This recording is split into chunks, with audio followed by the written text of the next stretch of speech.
बिस्मिल्लाहिर्रहमानिर्रहीम। अस्सलाम वालेकुम नाज़रीन, मैं हूँ साकिब बशीर और मेरे साथ मौजूद हैं मतीउल्लाह जान MJ टीवी।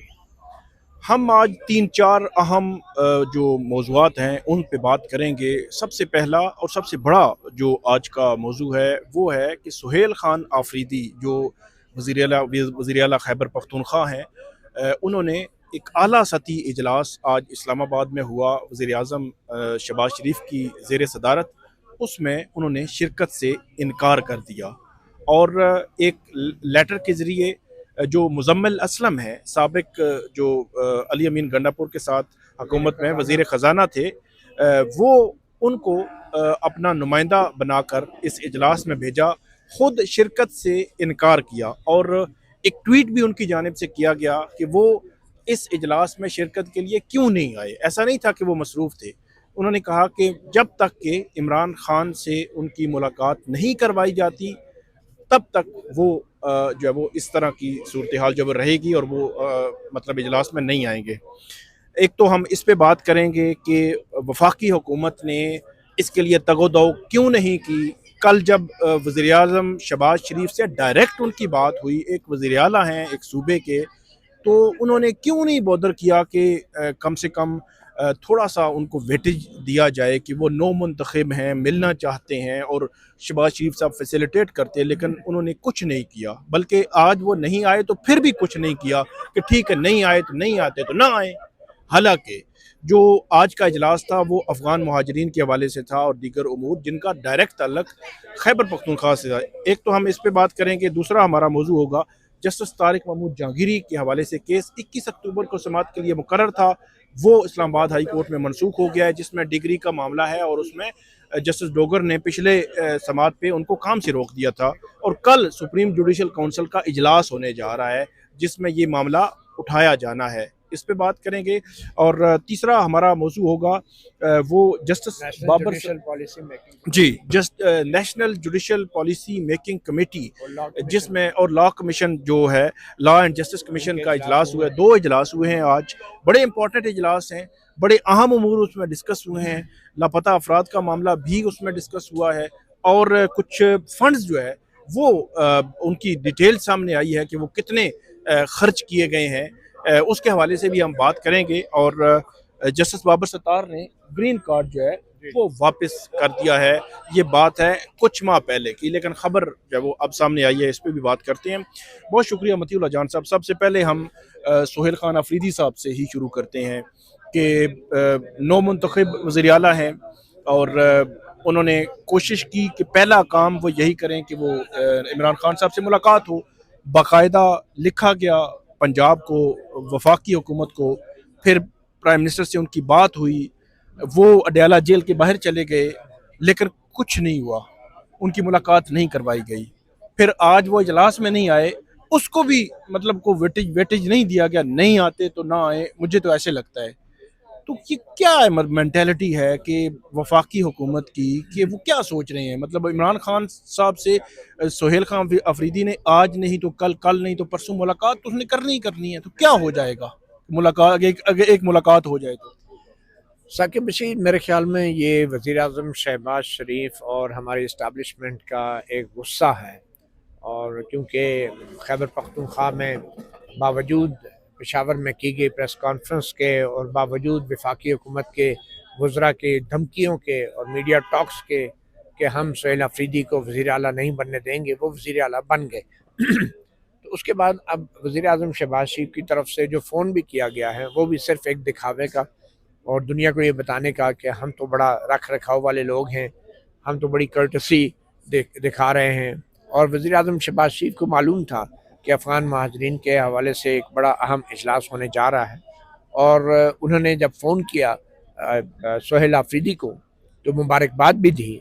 तो मगर ऐसी मुबारकबाद को सुहेल अफरीदी ने क्या करना है। और जब उस मुबारकबाद देने के बाद सुहेल अफरीदी ने वज़ीर आज़म पाकिस्तान से ये कहा कि आप बराए मेहरबानी मेरी मुलाकात करवा दें बानी PTI से, मैं एक मुंतखब वज़ीर आला हूँ 4 करोड़ आवाम का, तो ताकि आगे फिर मज़ीद कुछ फ़ैसले हो सकें।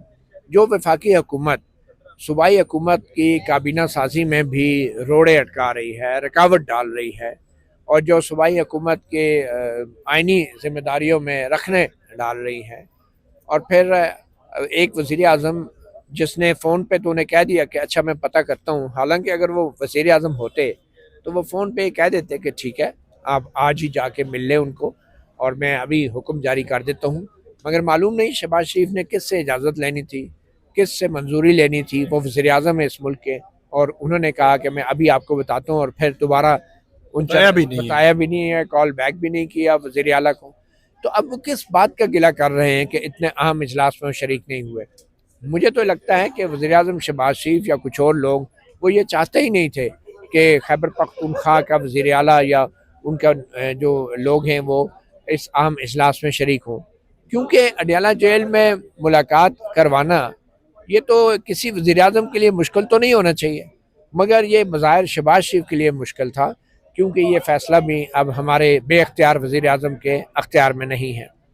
तो ये बड़ी एक शर्म की बात है, अफसोस की बात है कि एक वज़ीर आला सरकारी तौर पे ख़त भी लिखता है एक सूबे की तरफ से पंजाब हुकूमत को भी, वफाकी हुकूमत को भी, और वो कहते हैं ना उल्टा चोर कोतवाल को डांटे, कि इतना तो जिस वफाकी हुकूमत का अख्तियार है नहीं कि वो अडयाला जेल में किसी की मुलाकात करवा दें, और जब अपनी मर्जी होती है तो आधी आधी रात को जगा के मुलाकातें करवाते हैं, सुबह सवेरे मुलाकातें करवाते हैं। लेकिन एक वज़ीर आला, नौ मुंतखब वज़ीर आला आपसे दरख्वास्त कर रहा है, पर्सनली रिक्वेस्ट कर रहा है, मगर शहबाज शरीफ जैसे वज़ीर आज़म में इतनी सख्त नहीं है कि वो वज़ीर आला की मुलाकात करवा सके। और अगर ये मुलाकात हो जाती तो देखिए दो काम होते, एक तो सुहेल अफरीदी अपनी सूबा में काबीना की तश्कील भी दे देते, दूसरा सुहेल अफरीदी जो है अपने बानी से मशावरत करके वो अफ़गान मुहाजरीन के हवाले से भी कोई भी पॉलिसी हो, एक तो पॉलिसी वाज़े है जो अली अमीन गंडापुर के दौर में इमरान खान बार बार कहते रहे, वो तो वाज़े हैं।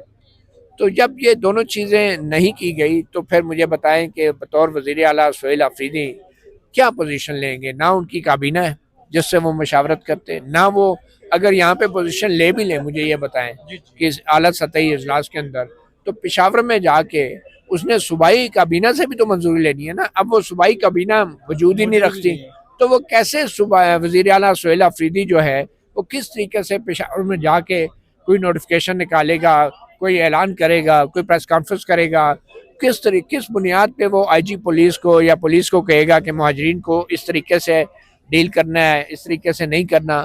तो ये मैं समझता हूँ कि ये वज़ीर आज़म शहबाज शरीफ जो हैं ये एक तासुर ये दे रहे हैं, जो प्रेस रिलीज आई है कि जैसे वज़ीर आला सुहेल अफरीदी ने शिरकत ना करके जो है बड़ी गैर संजीदगी का मुजाहरा किया है। मैं समझता हूँ कि शहबाज शरीफ ने बतौर वज़ीर आज़म गैर संजीदगी का मुजाहरा किया है, क्योंकि अगर एक वज़ीर आज़म अडयाला जेल में एक वज़ीर आला की मुलाकात नहीं करा सकता तो फिर उसके पास कोई हक नहीं है कि वो एक सूबे के वज़ीर आला को, जिसकी काबीना भी नहीं आप बनने दे रहे हैं और जिसको ये भी मुलाकात नहीं अपनी पार्टी के बानी से करने दे रहे, तो कोई हक नहीं पहुँचता कि आप उसको इल्ज़ाम दें। इसमें एक पॉइंट जो हुकूमत उठाती है कि इमरान खान सज़ा याफ्ता हैं और जेल में कैद हैं, तो उनसे जो है वो क्यों ये मुशावरत कर रहे हैं। तो इस लिहाज से अगर देखा जाए तो माजी में नवाज शरीफ साहब जब थे, उनसे जब वो पाकिस्तान में थे, कोट लखपत जेल में थे, सज़ा याफ्ता थे, उनसे यहाँ पे उनकी लीडरशिप मिलती थी, अगरचे वो उस वक़्त, हाँ उस वक़्त वो हुकूमत में भी थे। और उसके बाद बल्कि 6 जुलाई को उनका जो है वो हुई थी, 25 जुलाई को इलेक्शन हुए थे, 6 जुलाई को उनकी गिरफ्तारी हुई थी, तो उनकी हुकूमत जा चुकी थी, निगरान हुकूमत थी। लेकिन जब जो नवाज शरीफ साहब जो है वो लंदन में थे, ये 2019 में या उसके बाद, अब मतलब जितनी भी उनकी पार्टी पॉलिसी थी वो सारी उनसे बातचीत करके उसके बाद वो जब वो उसको डिस्कस करते थे, उसके बाद सारे मामलात करते थे। इवन जो शायद खान अब्बासी साहब जब ये पनामा में उनको नाअहल किया गया, अब वो उनके खिलाफ केस ठीक थे या नहीं थे, नाअहल ठीक हुए या नहीं हुए, वो अलग बहस है। लेकिन जो ग्राउंड पे जो चीज़ मौजूद थी, जो आज भी हम देख रहे हैं इमरान खान के केस में भी, उस वक्त शायद खान अब्बासी साहब लंदन जाते थे कि जनाब हमें बताएं क्या करना है क्या नहीं करना। इसी तरह शहबाज शरीफ साहब, आसिफ अली जरदारी साहब जब जब जेल में रहे, वो अपनी पार्टी लीडरशिप से राब्ते में रहे हैं। तो आज क्या अनहोनी हो गई है कि क्यों हुकूमत जो है वो बार बार रोकना चाह रही है उस राब्ते को। देखिए साकिब, किसी भी हुकूमत का किसी भी शख्स से मशावरत करना, उस पर कोई पाबंदी नहीं लगाई जा सकती। और ख़ास तौर पे वो मुशावरत जो है, अगर आप नवाज शरीफ नथिया गली के गेस्ट हाउस में बैठा हुआ है एंड वो सिर्फ एक एमएनए है, ठीक है, उसके हवाले से तो आप ये तासुर देते हैं कि पाकिस्तान में जो भी बड़े फैसले हो रहे हैं वो नवाज शरीफ कर रहे हैं, ठीक है। कभी शहबाज शरीफ वजीर आजम जाते हैं भागे भागे, बल्कि डिजाइन भी वो कहते थे, हाँ, जंग का डिजाइन और मनसूबा भी जो है वो नवाज शरीफ ने बनाया। तो आइन और कानून में तो इन मशावरत की भी इजाजत नहीं है कि आप एक सिंपल एमएनए है और वो भी मशकूक फॉर्म 47, आप नथिया गली के गेस्ट हाउस में बैठ के उससे सारे जंग के मंसूबे और पॉलिसियां और डिजाइन भी बनवा रहे हैं पाकिस्तान की जंग के। तो एक बंदा जेल में अगर बैठा हुआ है तो उससे कोई वज़ीर आला कहता है कि भाई वो सियासतदान है, मैं मिलना चाहता हूँ, आप ये कहें कि भाई हमने तो वज़ीर आला के ऐलान को देखना है, वो जिससे मर्जी मुशावरत करें, ठीक है ना। बिल्कुल। आप मुझे ये बताएं कि मरियम नवाज जो हैं उनसे अगर कैप्टन सफदर मिलते हैं तो मरियम नवाज अगर कहें कि मैं तो कैप्टन सफदर से मुशावरत करके जो है पंजाब हुकूमत के फैसले करूंगी, तो ये तो एक सियासी बयान है ना। इसका ये तो कोई मतलब नहीं है कि वाकई कैप्टन सफदर हुकूमत चला रहा है, ये तो नहीं हम तस्वर कर सकते। तो ये बड़ी बेमानी किस्म बल्कि की बातें हैं। मुस्लिम लीग नून जो है वो हमेशा से कहती होती है कि सारे फैसले जो है वो नवाज शरीफ साहब कर रहे हैं। नवाज शरीफ साहब करते हैं और आइन और कानून में ऐसी कोई गुंजाइश ही नहीं है कि जिस बंदे ने जो वफाकी काबीना का हिस्सा नहीं है, जिसने बतौर वजीर हल्फ नहीं उठाया, और ये हल्फ इसलिए बतौर वजीर अलग से है और वजीर आजम का कि जो चीज़ें वफाकी काबीना में आती हैं और वजीर आजम के सामने आती हैं वो चीज़ें जो हैं एमएनएज के सामने नहीं आती। और चाहे जाके लाहौर का कोई एमएनए नवाज शरीफ है या मंसूर है कोई एमएनए उठ के आ जाए और कहे कि मैं जंगी डिज़ाइन और मंसूबे तैयार करूंगा, ऐसे नहीं होता। तो ये सारी पैमाने, ये सियासी पॉइंट स्कोरिंग है और मैं समझता हूँ शहबाज शरीफ बुरी तरह एक्सपोज हो चुके हैं। ना वो अडयाला जेल में किसी सियासतदान की मुलाकात कराने के काबिल है, उनका इतना अख्तियार भी नहीं है, और ना ही वो ये जो अभी आला सतही इजलास हुआ है, मुझे ये बताएं कि अगर उसमें कुछ फैसले ले भी लिए गए हैं तो जो शाह अडयाला जेल में किसी को मुलाकात नहीं करवाने के काबिल नहीं है जो वज़ीर आज़म, वो आला सतही इजलास में जो फैसले होंगे वो किसके होंगे। तो ये बड़ी एक अफसोसनाक और शर्मनाक ज़रूरी था कि जब आप पाक अफ़गान जो एक टेंशन चल रही है, फिर अफ़गान मुहाजिरीन का मसला है या सैलाब के हवाले से जो भी आपने डिसीजन लेने थे, एक ज़रूरी था हुकूमत इंश्योर मतलब यकीनी बना सकती थी हुकूमत, उसके लिए कोई मसला नहीं था कि सोहेल खान अफरीदी को जो है वो फैसिलिटेट करते, वो मुलाकात कर लेते, उसके बाद जो है वो उनको बिठाते, उनको समझाते, उनको अपनी बात समझाते, उनकी सुनते, तो कोई ना कोई रास्ता तो निकलना ही है। वो भी यही चाहते हैं कि खैबर पख्तूनख्वा में जो दहशतगर्दी हो रही है उस दहशतगर्दी का कोई सद्देबाब होना चाहिए, आप भी यही चाह रहे हैं। मतलब ये, लेकिन दोनों का इकट्ठे बैठ जाने में कोई हर्ज नहीं है। देखें, अब इस तरह की घटिया और छोटी सियासत जो है और पॉइंट स्कोरिंग, इसका नुकसान क्या हुआ।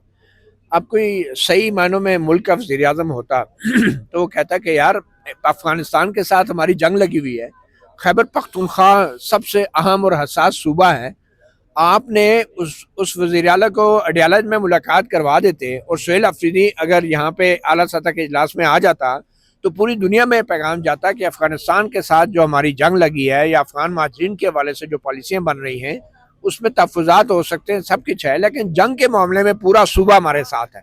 लेकिन ये छोटी छोटी घटिया किस्म की सियासत की वजह से आपने सोहेल अफरीदी को ये साबित करने की कोशिश की कि न सिर्फ ये कि सोहेल अफरीदी बल्कि पूरा खैबर पख्तूनख्वा जो है अफगानिस्तान के साथ होने वाली जंग में जो है वो आपके साथ नहीं है। यूनिटी मतलब शो कर सकते थे। ये कितनी, मैं समझता हूँ कि छोटे जहन की ये बात है कि आप जानबूझ के एक सियासतदान की मुलाकात नहीं करा रहे ताकि वो आपके आला सतह के इजलास में शरीक ना हो, और पूरी दुनिया इसका मतलब ये लेगी कि पूरा सूबा जो है वो अफगानिस्तान के हवाले से, उसके साथ होने वाली जंग के हवाले से वो आपके साथ नहीं है। ये कितने शर्म और अफसोसनाक की बात है। इसका नुकसान किसको हुआ? बिल्कुल नुकसान पाकिस्तान को। बिल्कुल, और इसके जिम्मेदार शहबाज शरीफ जैसे वज़ीर आज़म है। शहबाज शरीफ वज़ीर आज़म है और उनको ये स्टैंड जो है वो लेना चाहिए था जो उन्होंने नहीं लिया। आगे बढ़ते हैं।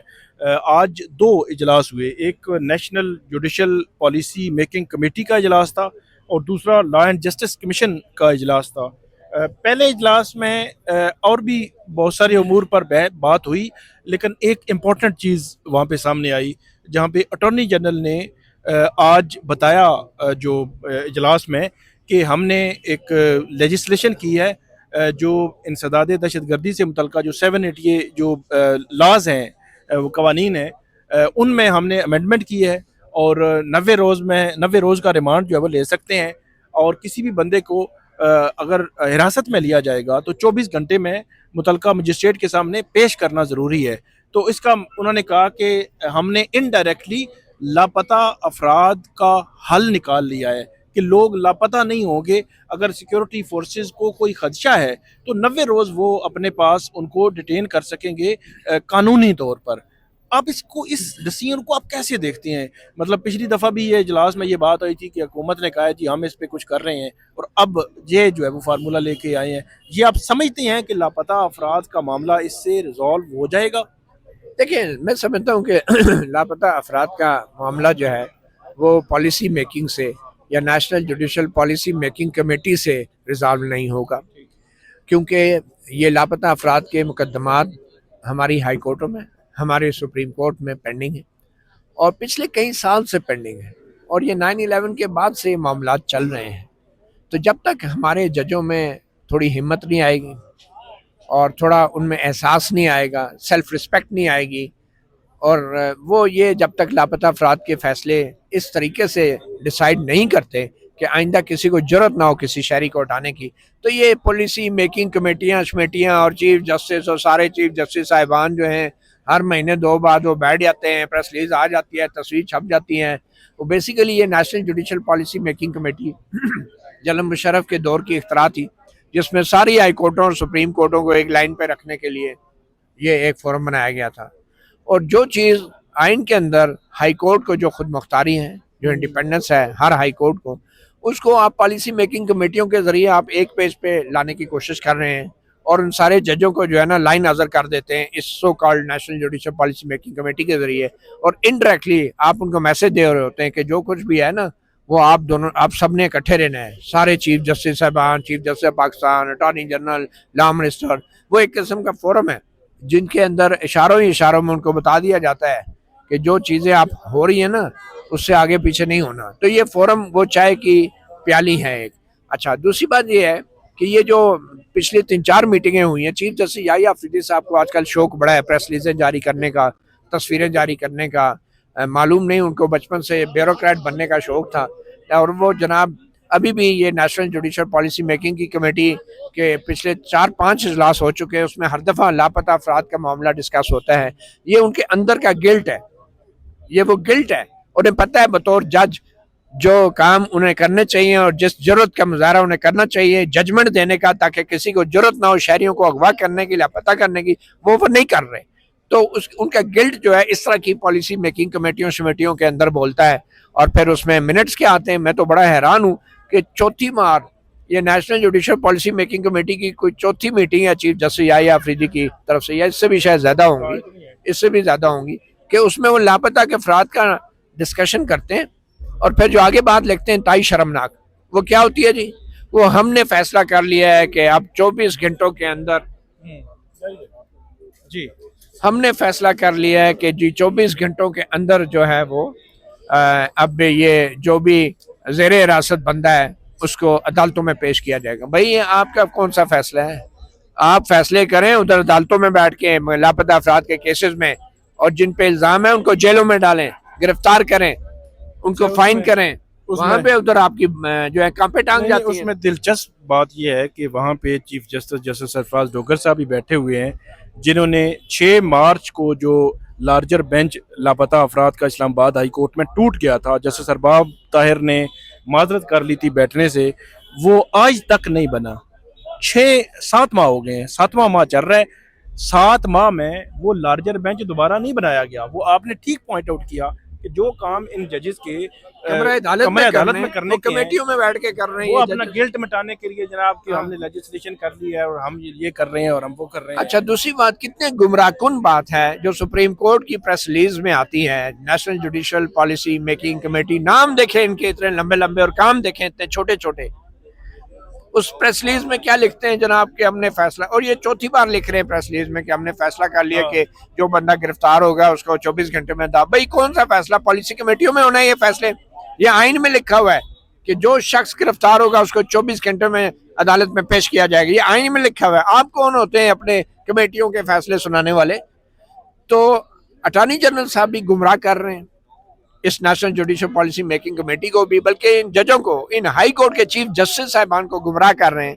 वो ये कहते हैं कि हमने तो अब लॉ में भी तरमीम कर दी है। भाई एक चीज आइन में लिखी हुई है तो आप लॉ में तरमीम करके आप क्या कर रहे हैं? और लॉ में क्या तरमीम की है वो भी आज जो प्रेस रिलीज में आया है कि जी 24 घंटे में जो भी बंदा गिरफ्तार होगा पेश किया। भाई मसला तो ये है ही नहीं कि गिरफ्तार बंदा पेश नहीं होता, मसला ये है गिरफ्तारी को तस्लीम ही नहीं किया जाता।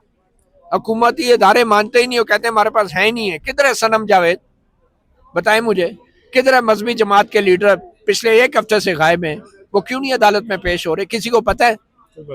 ये इधर बैठ के कमेटी खेल रहे हैं, national judicial policy making committee. तो मतलब ये मैं समझता हूँ लोगों की आंखों में धूल झोंक रहे हैं ये जजेस। 26-26 लाख रुपए इनकी तनख्वाहें हो गई हैं, ओहदे, मुराद, गाड़ियां, बंगले, और ये बैठ के कमेटी में प्रेस रिलीज जारी करते हैं। हालत इनकी ये है कि बाहर का कोई अगर गैर मुल्की कोई प्रोफेसर आ जाए इंसानी हकूक पे लेक्चर देने, तो एक साबिक वज़ीर आज़म की सजाओं की मुअत्तली की जो दरख्वास्त है उसकी समाअत ही मंसूख कर दी जाती है। ये बड़ी मुश्किल से लगी, जो बड़ी मुश्किल से लगी है। आप लापता अफराद की बात कर रहे हैं, जो पता लोग हैं, जिनका पता है कि साबिक वज़ीर आज़म है, जेल में है, उसकी सजा मुअत्तली की दरख्वास्त, आप उनके केस नहीं सुनने की जरूरत रखते। तो आप लापता लोगों के बारे में आप इस तरह के प्रेस रिलीज जारी कर देंगे, हमने ये कर दिया वो कर दिया। तो बारह ये तो एक कमेटी की बात है, इसके अलावा भी बड़ी कमेटियां डाली हुई हैं। एक वो लॉ एंड जस्टिस कमीशन का भी, उसमें उन्होंने बताया है कि फंड्स जो दिए गए हैं वो उन्होंने कहा कि access to justice development fund कोरिंग जो गवर्निंग बॉडी के 21वें इजलास की सदारत जो है वो आज हुई है।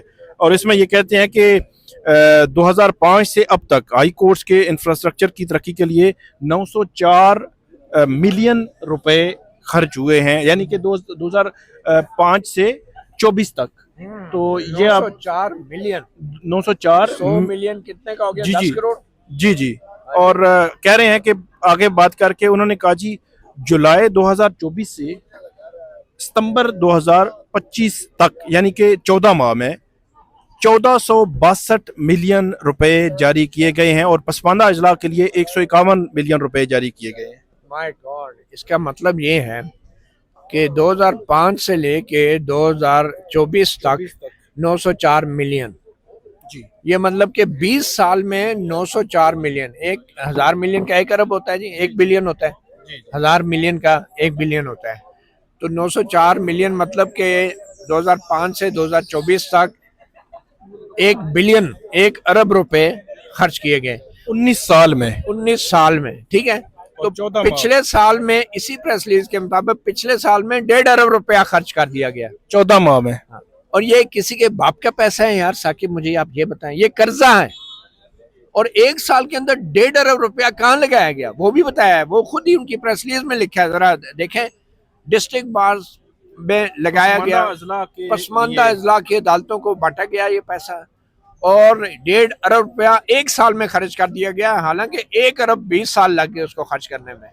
तो ये जो अभी इंतखाबात हो रहे हैं ना, ये वकीलों को, ये जो बार्स में हो रहे जगह जगह, ये हमारे वजीर कानून, हमारी हुकूमत, हमारे चीफ जस्टिस याहिया अफरीदी, चाहे जस्टिस जमाल खान मंतखेल हो, ये डिस्ट्रिक्ट बार्स को, मकामी अदालतों के ऊपर पैसा लुटा रहे हैं। और ये कर्जा है यार वर्ल्ड बैंक से, ठीक है, कम इंटरेस्ट रेट पे है, बहुत पुराना है, जो कि इन्वेस्ट भी हुआ है, उस पर प्रॉफिट भी आ रहा है, मगर ये अमानत है और आपने इसको खर्च तो किया है, लेकिन इस अखराजात के साथ आप वकीलों की वफादारियां भी बिलवास्ता तौर पे खरीद रहे हैं। बार एसोसिएशनों को जो है वहाँ पे कंस्ट्रक्शन वर्क्स जारी हैं और सब कुछ कर रहे हैं।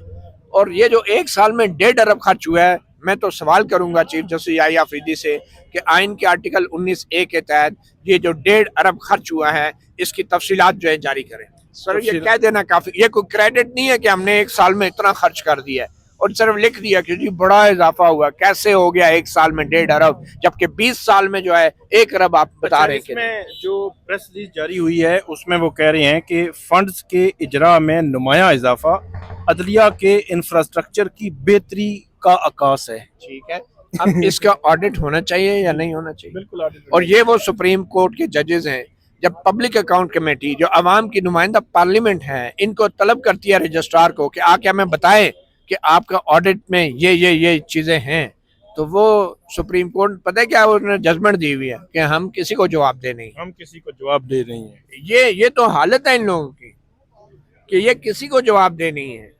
इनका कारोबार में भी, इनका पॉलिसियों में भी मुकाबला माशाल्लाह से हमारी इस्टेब्लिशमेंट को है, जिसके बारे में तासर है वो भी किसी को जवाब दे नहीं है। अब ये जजेस भी जो है किसी को जवाब दे नहीं है। मैं हैरान हूँ। मैं फिर ये कहूँगा कि इस 1.5 अरब रुपया जो पिछले 1 साल में खर्च हुआ है, जो खुद प्रेस रिलीज में कहा गया है कि ये बहुत ज़्यादा इजाफा है, उसके ऑडिट होना चाहिए और उसकी ऑडिट रिपोर्ट पब्लिक होनी चाहिए। आगे बढ़ते हैं। अगला हमारा मौजू है जस्टिस तारिक महमूद जहांगीरी। उनका केस था 21 अक्टूबर को।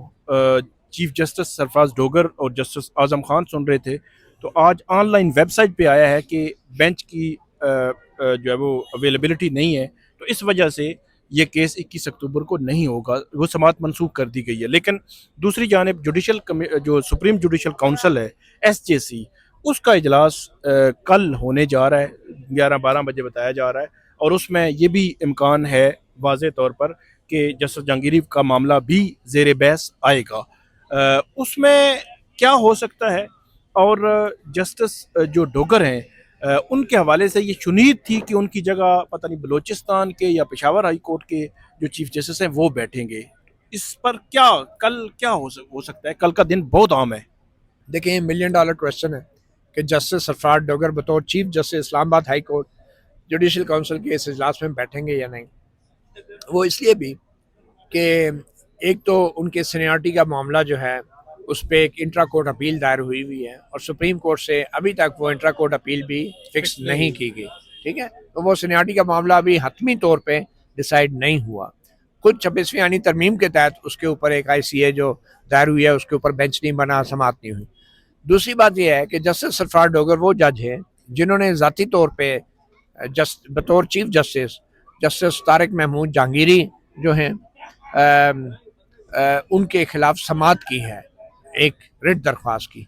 और ये एक ऐसे वक्त में की है कि जस्टिस तारिक महमूद जहांगीरी ने एक दरख्वास्त इनकी सीनियरिटी को चैलेंज करने के लिए डाली है और एक 184(3) में भी इनके खिलाफ बहुत संगीन और सीरियस इल्ज़ाम लगाए हैं। 5 दीगर जजेस के हमरा उनके साथ शामिल हैं। ये तो ये कॉन्फ्लिक्ट ऑफ इंटरेस्ट भी है। सीनियरिटी का मामला ये तय नहीं हुआ, केस वो खुद सुन रहे हैं जस्टिस जहांगीरी के खिलाफ। तो अब मुझे ये लग रहा है कि शायद जुडिशल काउंसिल के इजलास में खुद शरीक होने के लिए ये एक तकनीकी हरबा इस्तेमाल किया जा सकता है कि जस्टिस सरफराज डोगर कहें कि मैं तो 21 तारीख को जो बेंच सुनना था मैं अब उस बेंच में हुई नहीं। ये इंकशाफ हो सकता है जुडिशल काउंसिल में करेंगे, मैं तो हट गया मुझे अब कोई और। लेकिन उसमें असद मलिक साहब जो हमारे दोस्त हैं उन्होंने पिछले दिनों ये बात की थी कि शायद पेशावर हाई कोर्ट के या बलूचिस्तान हाई कोर्ट के चीफ जस्टिस डोगर की जगह बैठेंगे।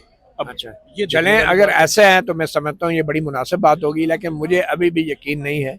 अभी भी हो सकता है कि जस्टिस डोगर जुडिशल काउंसिल में इंकशाफ करें कि मैंने तो बेंच ही बदल दिया, मैं तो अब उस बेंच पे। लेकिन फिर भी सुप्रीम कोर्ट है, सुप्रीम कोर्ट में उनके खिलाफ केस है। इसके अलावा ये है कि वो फैसला दे चुके हैं ऑलरेडी, जिसमें जुडिशल काउंसिल का उन्होंने रेफरेंस भी दिया है और उन्होंने सस्पेंड भी किया उनको, जस्टिस जहांगीरी को, और जो फैसला सुप्रीम कोर्ट ने खत्म भी कर दिया, कलअदम भी कर दिया। तो इतना कुछ होने के बाद मैं नहीं समझता जस्टिस डोगर को कोई भी एक्सक्यूज मिल सकता है कि वो जस्टिस जहांगीरी के खिलाफ अगर कार्रवाई होती है तो वो जुडिशल काउंसिल में बैठेंगे। तो कल का दिन बड़ा अहम है और हमने ये देखना है कि अच्छा, फिर दूसरी अहम बात यह है कि आखिर जुडिशल काउंसिल जो मिल रही है ये इसमें करेगी क्या। अब हुआ ये है कि सिंध हाई कोर्ट की तरफ से जो डिग्री की मनसूखी का जो ऑर्डर था वो सस्पेंड कर दिया गया है और ये मामला सिंध हाई कोर्ट में भी पेंडिंग है। वहाँ पे भी अभी तारीख पर मेरे ख्याल में 24 अक्टूबर की तारीख लग गई है। अब फैक्चुअल डिटर्मिनेशन जो है हाई कोर्ट में हो रही है डिग्री की क्रेडिबिलिटी के हवाले से, और जो कॉन्स्टिट्यूशनल एक इंक्वायरी है और प्रोसीजर है वो जुडिशल काउंसिल में शुरू हो चुका है।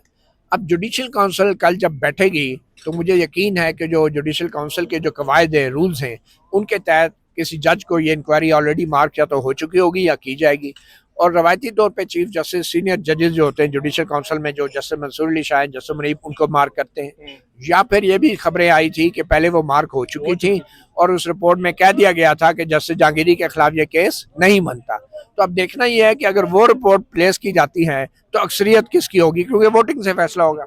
और फिर कास्टिंग वोट जो होगा जो कंपोजिशन है, 2 हाई कोर्ट के जजेस हैं, जस्टिस आलिया हैं, आलिया नीलम हैं, जस्टिस सफार डोगर अगर होते हैं, कुछ चीफ जस्टिस, अगर ये 3 मेजॉरिटी में कहते नहीं, वो जो इंक्वायरी रिपोर्ट जिस जज ने जो भी दी है उसको हम रिजेक्ट करते हैं और हम प्रोसीड करते हैं। चीफ जस्टिस याह्या अफरीदी का वोट जो है वो इम्पोर्टेंट होगा। जी हाँ, वो कास्टिंग वोट होगा। और आपको पता है कि रवायत और तारीख ये है कि चीफ जस्टिस याह्या अफरीदी हमेशा ऐसी सिचुएशन में पतली गली से निकले हैं और वो कोई बड़ा फैसला नहीं करते, मगर अब की बार अगर उन्होंने किया तो ये सारा इल्ज़ाम जो है वो चीफ जस्टिस याह्या अफरीदी पे ही आएगा कि अगर उन्होंने अक्सरियत का इस्तेमाल किया और सीनियर जज जो जुडिशल काउंसिल का मेंबर है जिसको इंक्वायरी मार्क हुई थी उसकी सिफारिशात को रद्द किया, जो जराए के मुताबिक यही थी कि केस नहीं बनता, तो फिर ये चीफ जस्टिस याह्या अफरीदी को इसके लिए बहुत बड़ी रीजनिंग देनी पड़ेगी। और ऑब्वियसली मैं आपको ये भी बताऊं कि अगर शोकाज नोटिस जारी होता है जस्टिस तारिक महमूद जहांगीरी को, तो उस शोकाज को फिर सुप्रीम कोर्ट में भी चैलेंज किया जा सकता है। तो ये देखते हैं अब लंबी कानूनी जंग है। और फिर शोकाज के बाद ये होगा कि कराची यूनिवर्सिटी से रिकॉर्ड भी मांगा जाएगा। फिर ये भी देखना है कि सिंध हाई कोर्ट क्या अपनी प्रोसीडिंग शुरू रख सकती है या नहीं रख सकती, और क्या इस्लामाबाद हाई कोर्ट जिसने 21 तारीख को होने वाली जो हियरिंग है उसको मनसूख किया है, जो बज़ाहिर यही लगता है जस्टिस डोगर जो है अपना राह हमवार कर रहे हैं कि मैं भी बैठ सकूं, क्योंकि सवाल यही होता है कि उधर आपने केस लगाया और इधर आपके कौंसिल में आके आप बैठ गए जस्टिस जहांगीरी के खिलाफ, तो वो मनसूख जो की है उसका क्या स्टेटस है। जब जुडिशल काउंसिल ने स्टार्ट कर दिया है आइन के मुताबिक एक कॉन्स्टिट्यूशनल जुरिस्डिक्शन में, तो हाई कोर्ट रिट जुरिस्डिक्शन में ये सारी चीज़ें कैसे प्रोसीड कर सकती है। और आपको याद होगा कि जो सुप्रीम कोर्ट ने ऑर्डर दिया था कि कलअदम किया जाता है इस्लामाबाद हाई कोर्ट का ऑर्डर, और साथ में डायरेक्शन दी थी कि इस्लामाबाद हाई कोर्ट जस्टिस सफार डोगर और जस्टिस आजम खान पहले इस रेट की मेंटेनेबिलिटी पे वो डिसाइड करें। मुझे लगता है कि जस्टिस सफार डोगर और जस्टिस आजम खान 21 तारीख को उन्होंने ये हियरिंग इसलिए मनसूख कर दी है कि अब वो मेरे ख्याल में वो मेंटेनेबिलिटी वाला सवाल वो कहते हैं कि शायद कल जुडिशल काउंसिल में ही डिसाइड हो जाए। और ये भी हो सकता है कि वो उनको, क्योंकि उनके पास कोई मेंटेनेबिलिटी का रीजन तो था नहीं, उनको वो डिसमिस करनी पड़ती, तो वो उधर से इस्लामाबाद हाई कोर्ट वाली तलवार भी लटकाए रखेंगे और इधर से जुडिशल काउंसिल भी अपनी बिल्कुल। इससे कबल सिर्फ ये मामला यहाँ तक नहीं है, इससे कबल जस्टिस आमिर फारूक जो चीफ जस्टिस थे इस्लामाबाद हाई कोर्ट के, उनके पास ये मामला 2024 मेरे ख्याल में जुलाई में आया था। उन्होंने सुना था, पूरा सुना था, उसके बाद इसकी मेंटेनेबिलिटी पर फैसला महफूज किया था और वो फैसला जस्टिस आमिर फारूक ने कभी जारी ही नहीं किया। और उसके बाद ये आए और इन्होंने खोल कर पहली समात पे ही जस्टिस जहांगीरी को काम से रोक दिया गया था। कल तक आपको मजीद भी जो है वो अपडेट करेंगे कि कल इस इजलास में क्या कार्रवाई हुई और क्या आउटकम है। बहुत शुक्रिया मतीउल्लाह जान साहब। आपको एक रह गया जस्टिस बाबर सत्तार वाला। जी, जस्टिस बाबर सत्तार जो है उनका ग्रीन कार्ड ये खबर है कि उन्होंने वापस कर दिया है और इससे कबल इस पर बड़ा शोर भी मचा हुआ था। अगरचे जस्टिस बाबर सत्तार उनका बड़ा क्लियर जो एक प्रेस रिलीज जारी हुई थी इस्लामाबाद हाई कोर्ट से कि जब एक तो ये है कि कोई कदगन नहीं थी जो किसी भी जज के लिए, और दूसरा इसके हवाले से पहले ही उस वक़्त के जो chief justice Islamabad high court के थे जस्टिस अतर मिनल्ला, उनको इससे मुतल्लिक इन्फॉर्म किया गया था, पहले ही इन्फॉर्म किया गया था। लेकिन ये फैसल वाडा साहब जो है वो पिछले अरसे में 4-6 माह पहले हाई कोर्ट को खत लिखा था कि बताएं जी है जी ग्रीन कार्ड या नहीं है, या इस तरह करके, तो वो मामला अब कुछ माह पहले जस्टिस बाबर सत्तार ने जो ग्रीन कार्ड है वो वापस कर दिया है, अमेरिकी ग्रीन कार्ड जो है। फैसल वाडा साहब ने भी तो वापस कर दिया था, लेकिन उनकी चोरी पकड़ी गई थी इलेक्शन के बाद, उन्होंने वो वापस किया था और इलेक्शन कमीशन में साबित हो गया था कि उन्होंने छुपाया है और उनकी नाअहली की प्रोसीडिंग भी चली थी। फिर उन्होंने नेशनल असेंबली से रिजाइन करके वो सेनेट में इलेक्ट हो गए थे और इसमें chief justice Aamir Farooq Islamabad high court ने उनका केस लटकाए रखा जब तक वो सेनेट में मेंबर नहीं इलेक्ट हो गए थे। और उन्होंने कहा क्योंकि अब वो MNA नहीं रहे तो इसलिए वो उनके खिलाफ केस जो है Islamabad high court chief justice Aamir Farooq ने डिस्पोज ऑफ कर दिया था। मैं ये समझता हूँ जैसे बाबर सत्तार का ग्रीन कार्ड वापस करना ये बड़ा वाज़ेह पैगाम है कि जस्टिस बाबर सत्तार ये कह रहे हैं कि I am here to stay, और कम वक्त में ही will fight it out along with other जजेस, क्योंकि उस ग्रीन कार्ड से तासुर शायद ये मिलता था कि यहाँ पे एक प्रोपेगेंडा भी होता था कि यहाँ पे इतना उनका इंटरेस्ट नहीं है, स्टेक्स नहीं है, तो वो तो बाहर चले जाएंगे, ये हो जाएगा। मेरे ख्याल में जस्टिस बाबर सत्तार ने वो तो वाज़ेह पैगाम दिया है कि मैं कहीं जाने वाला नहीं हूँ।